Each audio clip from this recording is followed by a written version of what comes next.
All right. I think everyone's on. So, good morning again. I am Donna DeMarco, Executive Director of the Building Congress and Exchange. And on behalf of our entire board of directors, I'd like to welcome you to the first installment of our New Realities of Construction webinar series, Immigration Enforcement in Construction. We're diving into this topic because we know it's important to our members as you all navigate this rapidly changing environment. BCE remains dedicated to fostering growth and providing the tools your business needs to succeed. Before we get started today, I'd like to take a moment to thank our annual partners who help this organization with additional financial support. Because of these partners, BCE is able to bring you high quality programming, both virtually and in person. Thanks to the support of our partners and the strength of our membership, BCE continues to thrive with a strong foundation. All of our member companies are on our website in our new comprehensive online member directory, which we introduced earlier this year. We're committed to helping our members grow their business, so we encourage you to use bcebaltimore.org as a valuable resource. You can also find all of our upcoming events there. That's where the real connections happen. Looking ahead, we have some exciting events you don't want to miss. We're super excited about November 5th. We'll celebrate excellence at our Craftsmanship Awards, honoring 20 outstanding craftsmen, 3 exceptional overall building award winners, and 3 high school students who are rising stars in our industry. It's always an inspiring event that really highlights the incredible talent that's in our industry. Additionally, you'll see on your screen just the rest of the year. We're closing out the year. Additionally, we have our Young Professionals Networking event. That's our next generation of leaders, 40 years old and younger. They're joining together on November 13th for a networking event. And then we'll close out the year with one of our best events, our annual holiday party at Citron on December 3rd. So in the coming weeks, we'll be providing more information on the other 2 webinars in this series. We'll cover tariffs in the supply chain as well as work site safety. So we hope you'll join us for those. All right, let's get started with our program. We've got a lot to talk about. So remember to put your questions in the chat. Choose everyone on the dropdown so everyone can see your questions and your comments. Now, let me turn this over to our moderator, Stephen Speck with Citron Cooperman. Stephen, the stage is all yours. Thank you, Donna. Good morning, everyone. As Donna shared, I am Stephen Speck, and as a member of Building Congress and Exchange, I couldn't be more honored to join you this morning. In a moment, I'm going to introduce you to the 3 high caliber individuals who will serve as our panelists in this first session of our webinar series. But prior to that, I'm going to digress for a moment and set our stage. The political landscape in today's society is seemingly ever changing, and the 2 sides of the democracy upon which our country was founded are arguably as polarizingly different in opinion as they have been in recent memory. Today's seminar is by design not to create political contention. Unfortunately, the positive social discourse and respectful debate that couples the democracy with which we were founded are seemingly lost art forms right now. At no time today are we aiming to engage in political discussion. On the contrary, as Donna alluded, it is our responsibility as an organization to equip ourselves so that we are poised as best as possible to serve our prospective clients and customers given the changing political spectrum. And that is why we are here. That is what we hope to accomplish today. So let's take that 40-pound weight of pressure off your shoulders, the elephant in the room. Let's throw a saddle on it and ride it around and understand that this isn't about opposing views. This is about our working together to achieve a goal unique to our beloved industry, given the need to adapt with changes in politics. And with that said, I am now going to introduce to you our amazing panelists this morning. We'll begin with Aaron Finkelstein. Aaron is a senior attorney and member at Murphy Law Firm. He will be joined by Lauren Upton. Lauren is an associate at Schulman Rogers. And finally, Sheila Murphy, who is the president and CEO of the Murphy Law Firm. Panelists, if you would join us, welcome. We're so glad to have you.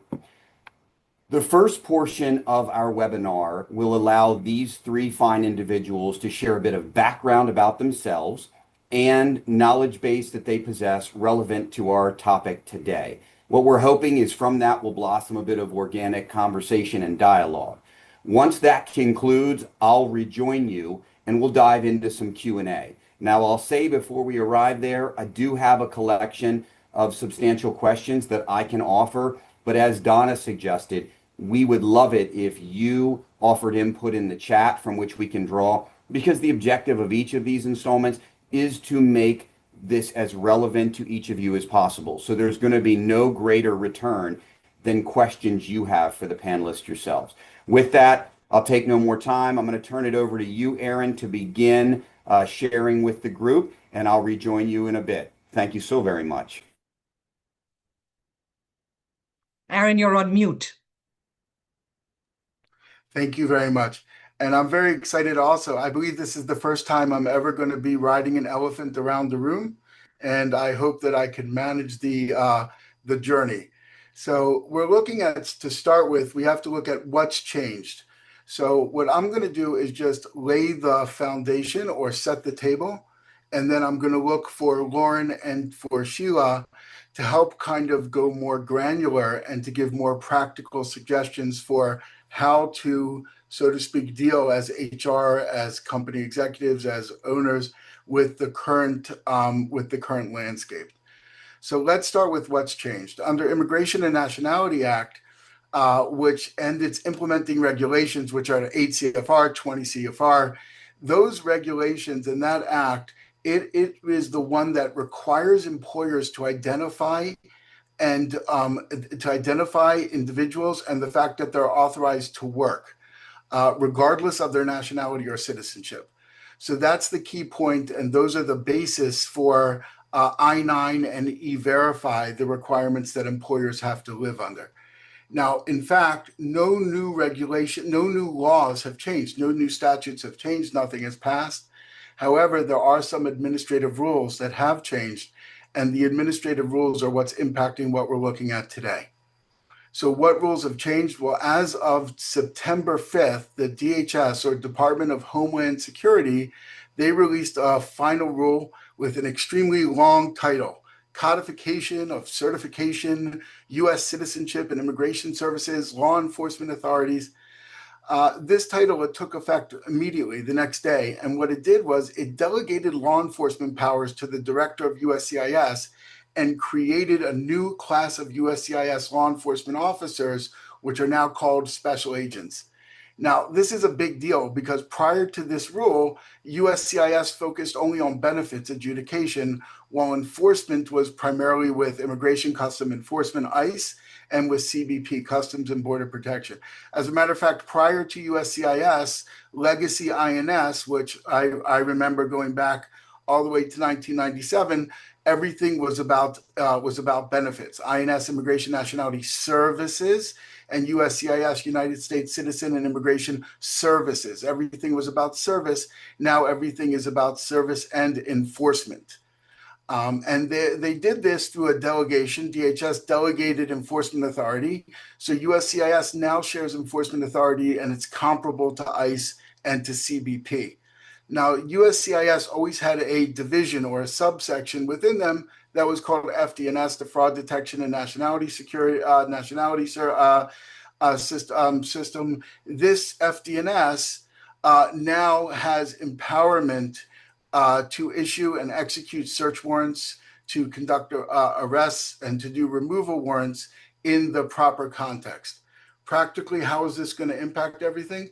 Not sure. It's too early to tell, but I can tell you that FDNS has a history of investigatory skills, which is what they originally set up for, to find fraud in the processes. So we have to wait and see. The next thing that's changed is the oversight and modernization, which is part of that change is the I-9 and the E-Verify system. So there was a 2026 electronic I-9 modernization standards, which includes the same federal modernization agenda that advances digital requirements. So what's going on over here? So first thing that's going on is they've expanded the E-Verify and the status change management. They've expanded that process. So how have they done that? Well, they started in June by putting a status change report on the schedule and the log for people to review. And why is this significant? Because statuses are changing all the time. If you look at, for example, program terminations like the Cubans, Haitians, Nicaraguans, Venezuelans, the parole programs or the TPS programs that have been canceled or not renewed, these changes are going on where people's authority to work or not authority to work can change literally on a daily or a weekly basis. So there is now a requirement to proactively check E-Verify on a weekly or bi-weekly basis to identify these changes in the system. The second thing that's a big deal is that even though the 3-day rule for hiring and for verifying documents are still in place, but now employers have to ensure that they track timely re-verification and document needs. And the way that the system is set up, it's set up to go beyond the manual checking when people were when companies would get notice or they would get requests for documentation, they would review the documents manually. Now they're looking for electronic trails, for actual changes that took place, for things that are going on that kind of really stand out so that they can do these reviews on an electronic basis and not have to do the physical documents. So I anticipate that that's going to mean that there's going to be a lot more of these types of reviews of I-9 and E-Verify reviews. And I think there's going to be a lot more of identifying these issues. With this kind of framework in mind, I'm going to hand off to Lauren because Lauren's segment really bridges the policy framework with the operational requirements faced by employers under the Department of Homeland Security expanded enforcement structure. So, for example, we're looking at what to do when ICE or DHS or FDNS comes knocking on the door, what to do to prepare, what to do before, and what to do after. And with that, Lauren, I'm going to hand off to you to give us some more detail, please. Thanks, Aaron. I appreciate the handoff. As Aaron said, I think we can jump right in onto how best to prepare for an ICE or DHA raid response. The first most critical step is going to be that preparation component. This is not a situation in which you're going to have warning, and so you need to really prepare, think about what you want your response to be ahead of time, what that response should look like, the players that should be involved in that response. So if the situation does arise and does happen, you're not scrambling the day of, because this is just not a situation which you're going to say, wait, come back next week or something along those lines. So first off, we would recommend creating a rapid response team that's going to have your typical individuals that you would think, including HR, legal, security, but it's also important to keep in mind that it should include people like your front desk reception or people that are going to be that first touch with an agent who may come on site for a business. And in creating the rapid response team, we would recommend assigning specific responsibilities so everyone is aware of what their role is should there be an enforcement action on site. An additional step of preparation is important to have secured all of your employment verification records from the get-go and make sure that your records are kept in a place that you know. You have people on site who know where things are, and implement periodic audits internally in order to minimize exposure. I think it takes a lot of pressure off the situation if you know that your records are prepared and you're not looking at additional civil liability exposure on top of dealing with the enforcement action.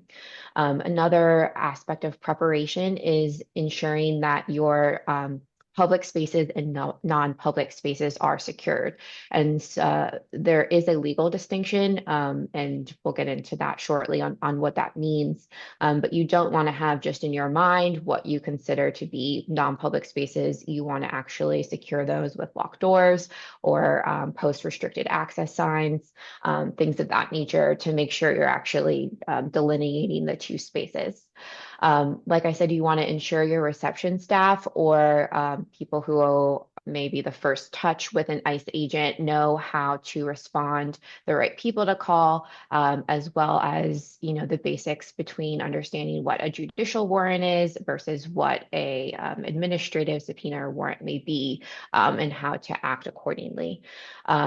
Finally, we should have identified a place and where agents may wait during review, and have your reception people aware of where that should be. And then finally, kind of the last preparation piece is to have, either a document or a place where phone numbers for legal counsel, whether it be internal or external, are available, and have thought about who outside counsel may be. So to have someone on call aware of your business needs, aware of your situation, so that if there is a enforcement action on site, you have already an attorney in place that can help you respond and guide you through that process. Now, once you've kind of gone through the initial prep pieces, and you have an ICE agent that shows up at your work spot, the question is, what happens now? So under federal law and the recent presidential executive orders, ICE agents can enter public spaces, including businesses, schools, hospitals, or houses of worship, to carry out enforcement action. I think a great blanket piece of advice that applies to any law enforcement, ICE agents, really almost anyone in the workplace, is to remain calm and professional throughout the interaction. And it's important to have a reception staff or whoever that first touch is going to be, to also have remained calm. And I think as an employer, it's important to have thought about that and had those individuals prepped and prepared. And I think that can bring calmness to the situation, because if you have a situation in which no one knows what's going on, it becomes chaotic, and that's when people get stressed. The first touch, whether it be your reception staff or if it's another individual, should request to review the warrant or subpoena and verify what that subpoena is and whether it bears a judicial signature. Because if it is an administrative warrant or subpoena, the employer can limit entry to public areas only. So just a brief overview of what the difference is in documents that you could be presented with by an agent. The first is going to be what's called a judicial warrant or subpoena, and those are going to be issued by a federal or state court judge. Those judicial documents are going to give the agents the widest berth on the type of actions they can take. And that is going to be the document that can grant lawful entry to a non-public space, and authorizes either compelled document production, or if it's for specifically like an arrest warrant, for them to seize that particular individual. The judicial warrant or subpoena is going to have the name of the judge who has issued it, as well as a signature by that judge. And then it will include specific details about the premise to be searched, as well as outline the individuals sought or the items sought. Specific examples of these documents are going to be federal search warrants or a grand jury subpoena. And then the other two documents you may also see is one is called an administrative warrant.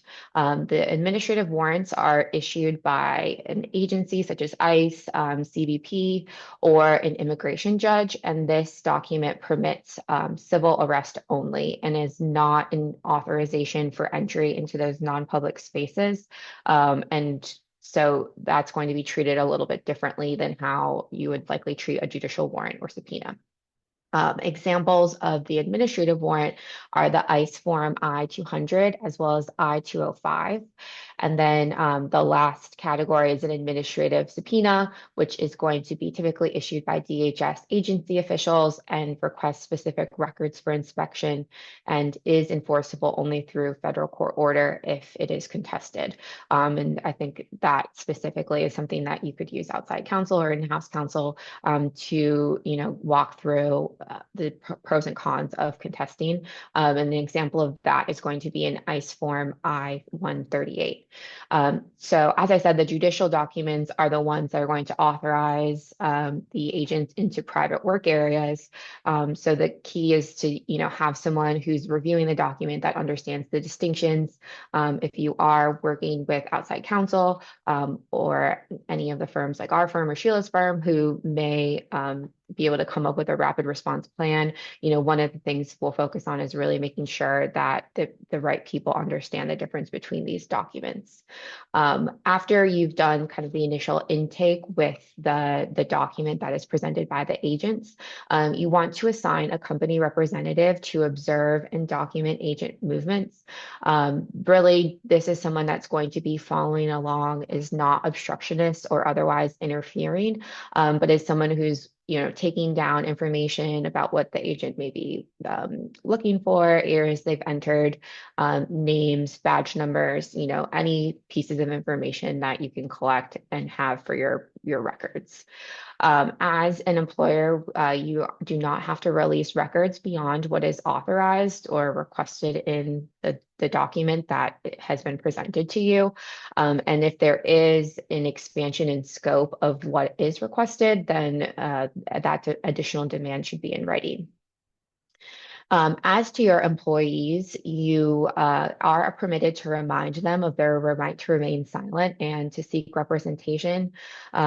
Often, if the first touch or first raising of that issue is during the raid, then I think it can be difficult for people to again keep calm. And so if this is something that you've informed employees of prior to that, that maybe allow it to sink in more than if it's happening in the moment.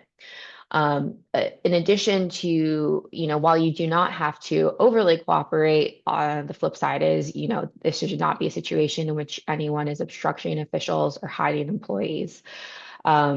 And lastly, if there is something, any security footage that you can be preserved, we would recommend making sure the proper steps are taken to preserve that for the company files.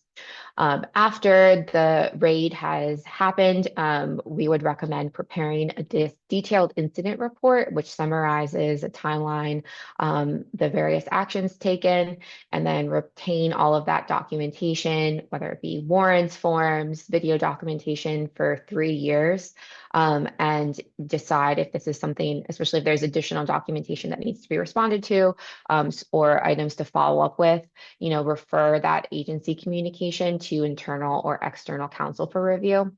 And then, I think it's important too to hold a debrief after the fact, so as closely to the event as possible, so you can decide, what worked, what didn't work. If this happened again, how do we respond?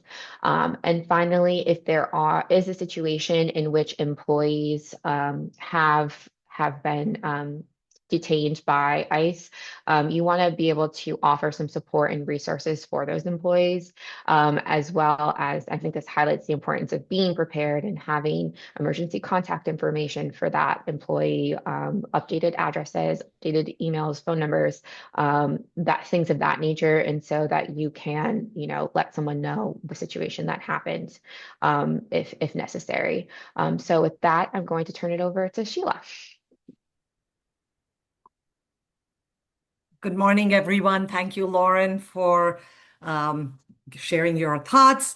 Just so you all know, when we planned how to divide this discussion, Aaron was going to lay the foundation or groundwork. Lauren was going to speak about, how, what the different kinds of warrants, what we do, and, how to prepare for it as best as one can under the circumstances. Clearly, very, very stressful situation, and what to do after the raid. So I'm going to talk about just general step-by-step policy model so that each of you as construction companies, as employers, as people doing business, because your business isn't to comply with immigration, your business is to do the construction work, the subcontracting, the work that puts food on the table, that pays your bills.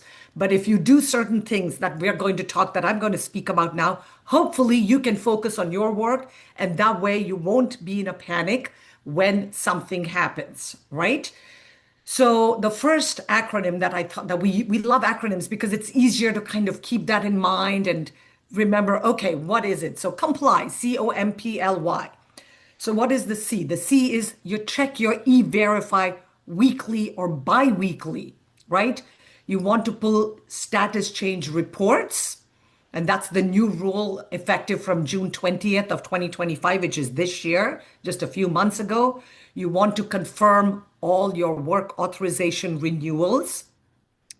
The question that is often asked is, how frequently are we supposed to do it, and what's a reasonable time to complete the verification? And you cannot rely solely on what they call case alerts. So that's the reason we are suggesting doing this. And I know people say, I don't have the bandwidth, I don't have the people, there's a lot of companies that do part-time HR, or that if you don't have an internal staff person doing it, depending on the size of your organization, obviously, full-time or part-time. Those are things for you to consider. So the C is the check the e-verify. The O, organize your rapid response.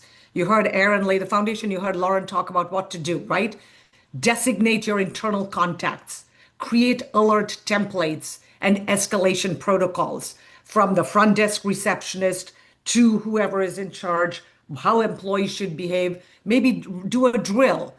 Make sure that you are not caught off guard, because the biggest problem is when we feel overwhelmed and unable to respond because we haven't dotted the I's and crossed the T's.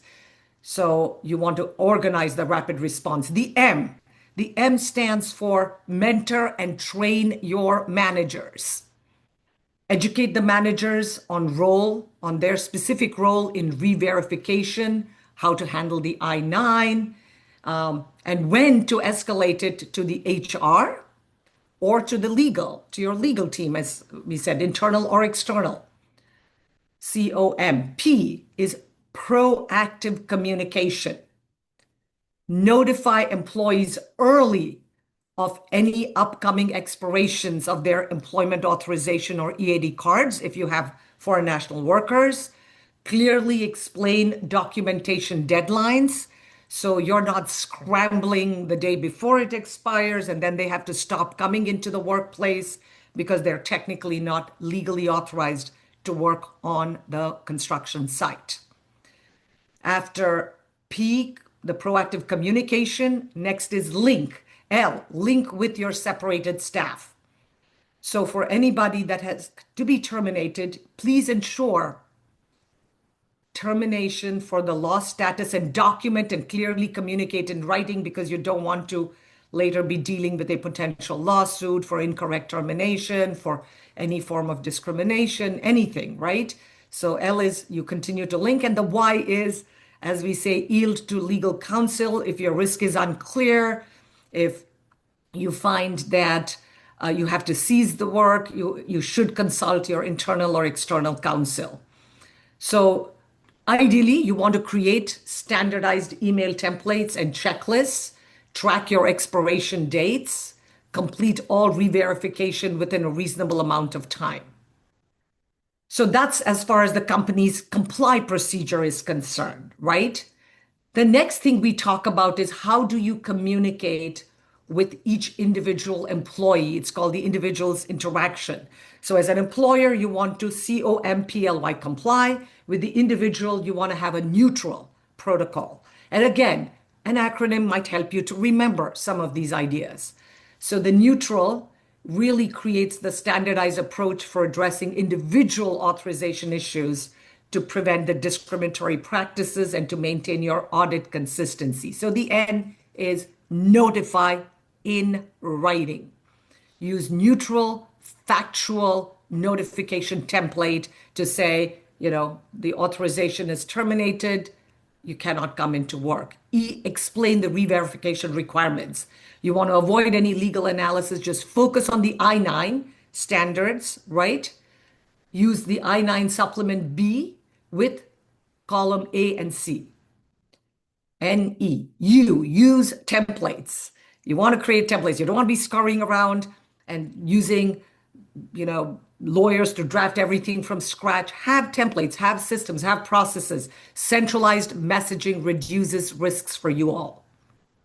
T, track communication. Maintain records of employee contact, their response, and if they've done whatever they need to do, they get their renewal documents, you can get them back onto the work site ASAP. R, refrain from legal advice.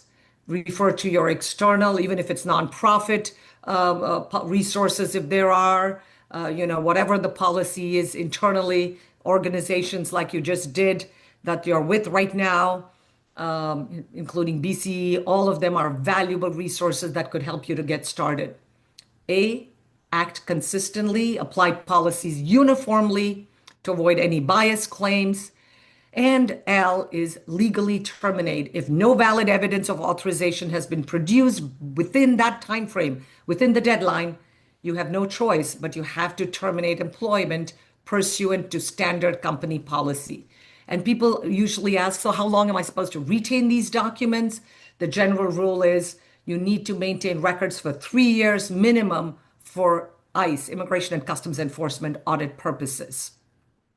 The other trends that we are seeing, particularly from this year, are a lot more what we call NTA expansion. What is the NTA? The NTA stands for Notice to Appear. It is the first document that is handed over to a foreign national when either the employment authorization is terminated, the 485 is denied, whatever paperwork that they filed to maintain their immigration status. If it's been denied, the USCIS, the U.S. Citizenship and Immigration Service, or ICE, Immigration and Customs Enforcement, even CBP, Customs and Border Protection, if someone's entering the country, it's usually signed by one of these Department of Homeland Security, DHS agencies. So it is issued after any type of a denial or termination of employment or revocation, withdrawal, etc. Second thing we are noticing is biometric verification, right? Now it is mandatory for many, many more cases than was required prior to this year. For H-1Bs, I-140s, different kinds of categories. If you have H-2B workers, H-2A workers, depending on what kind of, most of them are now being mandated to have biometric verification. The other thing we're noticing is that the civil penalties have actually increased. The paperwork violations it's a strange number. It's not a nice, easy round number. It's 2,861. For unauthorized employment, it's up to 28,619. And social, there's a lot more social media and digital audit, what they call verification and what we say integration. What's happening now before they're renewing the EAD for your employees, or before they're renewing even H-1 petitions for professionals. If you have engineers on your staff or H-1 or other foreign nationals, they're actually cross-referencing public data and employer data to ensure that all the systems are consistent in talking to each other.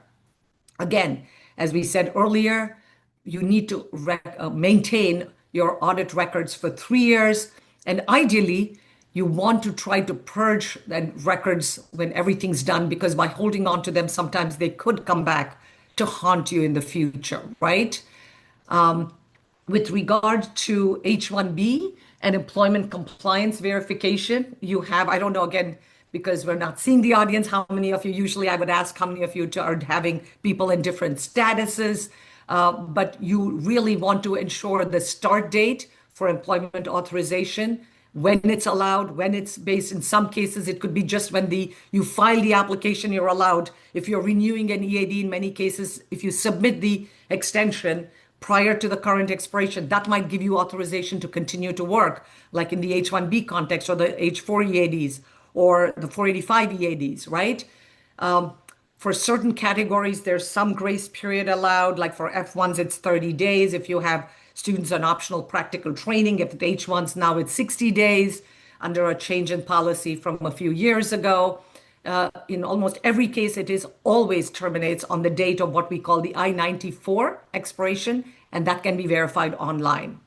And when you terminate, again, provide notice. You have to withdraw the petition and for H1 workers, the employer actually needs to offer a return transportation, a one-way return ticket for the principal applicant.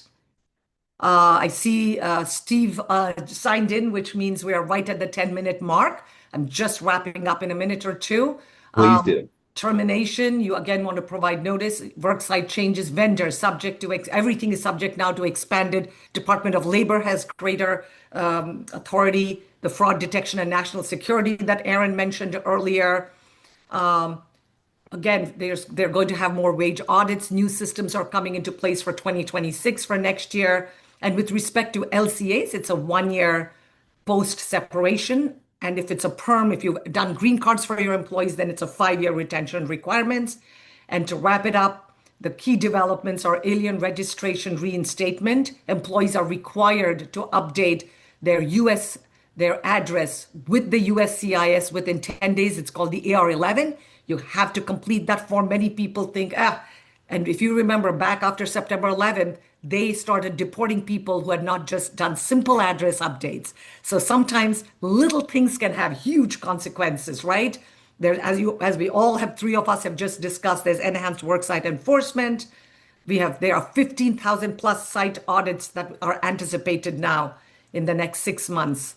And annual employer actions, you need to conduct your I-9 audits, be in touch with your counsel, create the templates, create the trainings, purge your files. So that's a quick summary. Steve, the floor back to you. Sheila, I can't thank you enough, as well as contributions from Aaron and Lauren. Honestly, the timing was seamless, and it's always a double-edged sword for a moderator like me because we're being granted a wealth of invaluable knowledge, for which we're genuinely appreciative, and I speak on behalf of the audience in saying so. But the other portion in the remaining 20 minutes we have, and I'm a happy moderator because the audience has taken me up on my request, is to grant them the opportunity to ask of you, based on your expertise in this intricate topic, questions that are relevant to the lives they're leading. And it looks as though we've got a wealth in the chat already, such that I don't have to dive into my predetermined bank. We'll begin with Skylar, who asks, Lauren, I'll pose this to you. If ICE shows up at a project site, what is considered public space? And in turn, where does the private space start? As an example, if the project is fenced off, is inside the fence considered private? If you could touch upon that a bit, Lauren. Yes, so anything that's going to be fenced off, and I think it is easy to think about it as, private areas are places where the business is not giving members of the general public the ability to enter. So you're not allowing members of the general public to enter your construction site for a whole host of other issues as to why that's not advisable. So I think it is difficult because I am sure you're imagining a situation in which there may be like an open fence or ICE can see in, which makes it seem a little bit, less restricted than like a locked door. So, that's kind of, I do think it still maintains its private status. I think the question is, the parking lots and things that are adjacent that may be public areas and where you have those agents and what you can request. And then I do think it partially also comes down to what ICE is presenting you with. So if it is with a judicial warrant, they're going to be able to enter those private areas. And if it's more of an administrative subpoena, that's when you can pay attention to the distinction. So I don't know if Sheila or Aaron has anything further to add. I know Aaron looked like he was about to jump, so I'll let Aaron speak, and then I'm happy to chime in as well. Aaron? No, I actually think that's a pretty on spot on response. My only added or thing is clearly mark everything. If it's not marked, if there's any ambiguity, you open the door to your own headaches. So if you clearly mark things, you put up a big sign that says restricted, employees only, not authorized to go without permission. Any of these types of signs that you can put up, at correct intervals, will avoid miscommunication. And miscommunication or ambiguity is sometimes where agencies live in when they want to get to places that they're not sure they have access to. Perfect. Thank you. I think that's pretty much answers that question. I know you have a lot. I saw something about I-9 E-Verify pop up. I don't know, Steve, if you want to, are you going in order? In which case I'll let Yeah, I'm you. trying to address them in the Okay. order that we've received, but I do appreciate that was a very distinct discernment, and I know that serves as a beautiful answer. Rika posed a question that is somewhat similar in context. What are your recommendations for securing job sites where people can work right in and training superintendents? How do we secure those job sites? Think what Aaron just said, right? You want to Yeah, just have signage, you want to have notification, and train the people, train your managers, train everybody.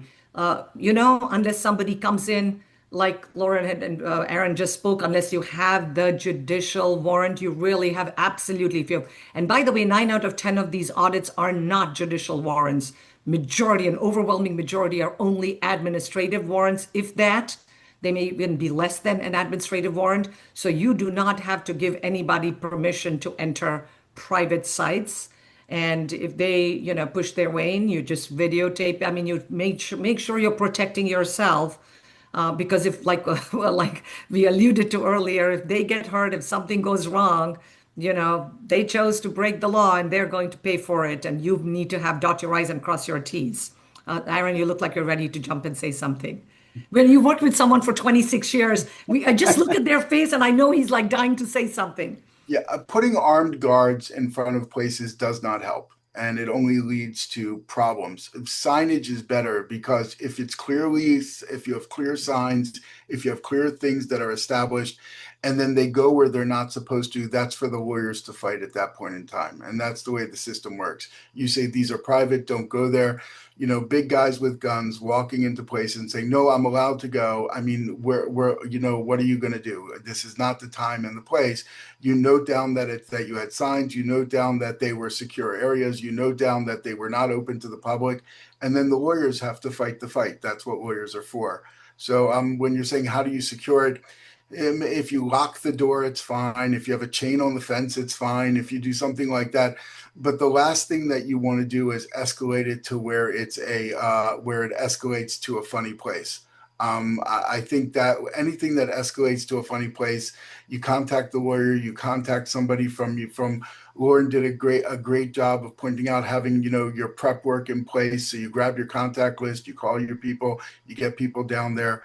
But it just doesn't make sense to do a very strong, you state the fact that this is a secure place, but strong confrontations tend not to work out so well, and on various levels. So that If I would could add just one thing to what both Aaron and Lauren have consistently referred to, counsel and lawyers. And I know sometimes small companies, because I was a small company when I first started, before I started to grow, right? As a law firm doing only exclusively US immigration law and compliance for immigration. What we found is people say, "Oh, but you lawyers are so much, so expensive." It's like, hourly rates. So I'm sure many law firms, including ours, can do like flat fees and make it affordable for smaller business. So you're not thinking, "Oh my God, I'm going to be told it's an estimate of 5,000 and then I get a bill for 50,000 or, sure. whatever." It's just scary because as a Yeah. business owner that starts your job, you're like, they keep referring to talk to counsel, get your lawyers, get this involved. Understood. Yeah, And so, so yeah. so this is uncharted territory and it is going to be daunting in many regards. The theme I'm hearing from you is present a definitive, declarative uh, address to those who might enter your property through signage, but we don't want to create an adversarial atmosphere. We don't want to contribute to that contention. Very good. Okay, I want to keep moving just because we have several questions. we almost always have subcontractors on projects, right? That handle their own hiring and provide us with those. How much exposure does the GC, the general contract, have if one of the subs is found to have issues? So, Oh, go okay, ahead. go Go ahead, go ahead, ahead. Lauren. So I kind of think of it similar to an employer or a GC trying to limit their liability for wage violations, and it is very difficult to contract around. You can try to have those provisions in place, whether it be indemnification. You can have them make representation and warranties within your contracts about their compliance, but it also is a fine line in which you don't want to be overstepping so much that you're seen as a joint employer, which is, going to open you up to liability. So I think some of it is also coming down to the prep work where you're vetting and you're aware of what your subcontractors may be doing. You're working with people that you on some level trust or have heard about their employment practices, and then trying to protect yourself the best you can in those contract provisions with them. So And the that proactivity is invaluable. And the only thing I would add to that briefly is you're generally protected if you have subcontractors and you truly have not messed with their system and everything's in hunky-dory. But if you have actual knowledge of potential like status violations or somebody clearly, then that does not protect you as much as if you are truly hands-off because sometimes you don't want to ask too many questions, right? Because unless they say, well, this is, you obviously knew because under a different circumstance, you had all that information. So just a quick. Okay. No, very good. Thank you. Kat has asked, and you recognized this question a bit ago, Sheila. Is E-Verify mandatory, or are you still allowed to just have I-9 as your proof? Excellent question. So E-Verify is mandatorily required for those employers who are working on certain federal government or state government projects. The law actually, depending on the state and depending on what they ask, they actually say, for example, if you are doing certain federal contracts, you're required to register and E-Verify. If you have certain foreign national employees that are, for example, in the H-1B program and you're hiring the STEM, the science, technology, engineering, and math, STEM OPT, the optional practical training, they have to enroll in the E-Verify program. Otherwise, you're not allowed to sponsor F1 STEM OPT students for the 2-year extension after. So I-9 is what every single employer has to do with 100% of your employees. There's no exception for I-9. E-Verify is more technically a choice, but it's not a choice if you're a federal contractor, and if you're using foreign national employees because you can't find local employees who are able to do the job, then many, many federal government or state or even local governments are now requiring mandatory registration under the E-Verify program. So a Yeah, lot of this is quickly. contextual. Aaron, you want to add to that? Yeah.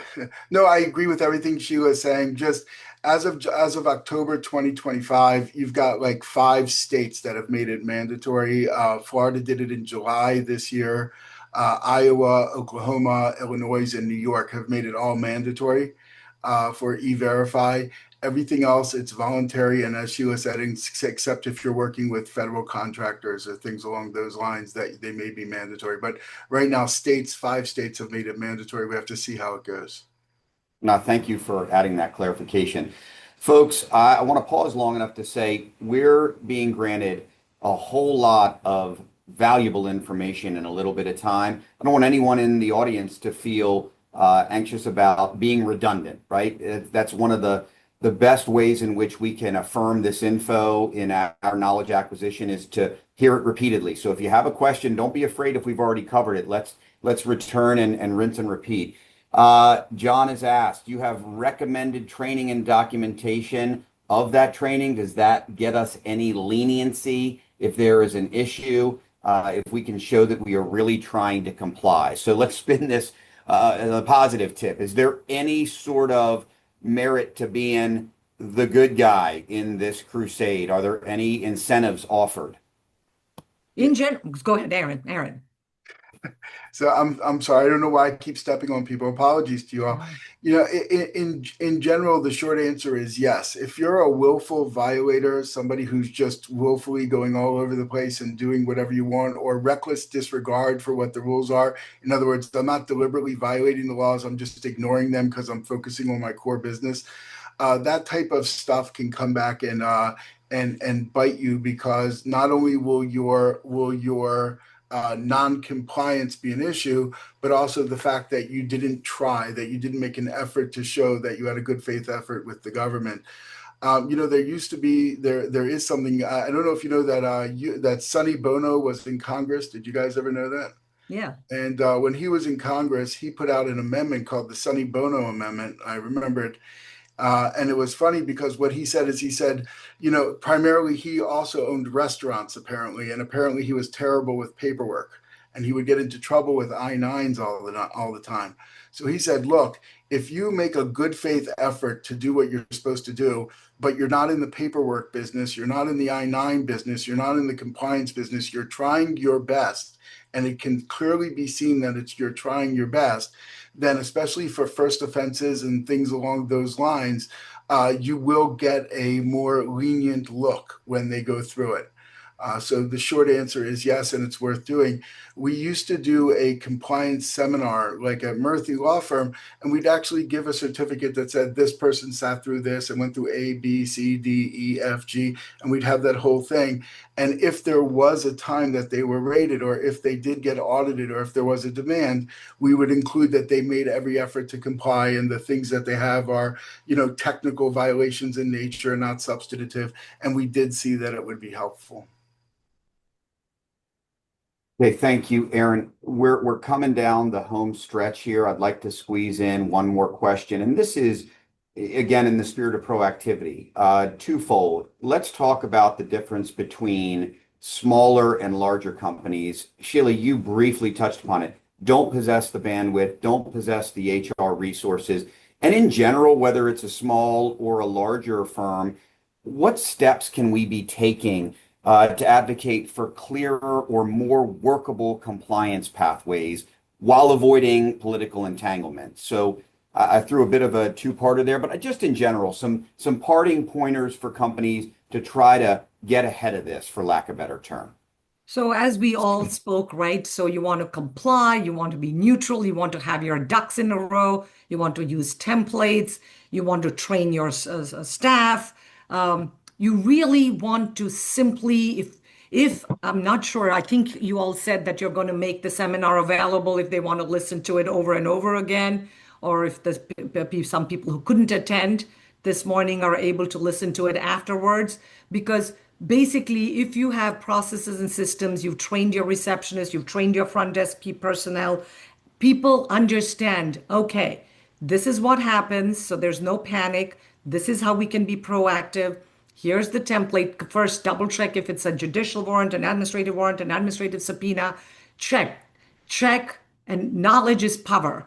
Every time you have knowledge, those of you who are taking time out on a busy morning, on a weekday, to sit and to learn and to participate in this seminar, you are doing everything right to minimize and to minimize potential risk and to empower yourself with information and knowledge, so you hopefully will not make the mistakes of somebody who's kind of wide-eyed and in a panic when somebody knocks on the door, or you find an ICE agent with a badge saying, I'm coming in. Because if I am completely unprepared, and Lord knows when we were kids, if you didn't study for the exam, you got the score and the marks that you deserved, right? And life teaches you with a few knocks, you know what? It's way less expensive to be completely thoroughly prepared and ready to, you know, in fact, you should almost say, oh, we're so, we've done everything, officer, please come in. Almost like you're like welcoming them if you could do that. I always say the glass of life is half empty or half full. Which one will you focus on? Think positive, be there. And of course, if you haven't dotted your I's and crossed your T's, I can tell you to be as positive as ever, but it's not going to work. So you have to do your homework, get your ducks in a row. That's Aaron, very Lauren? strong advice. Either of the two of you, we have another minute maybe for input.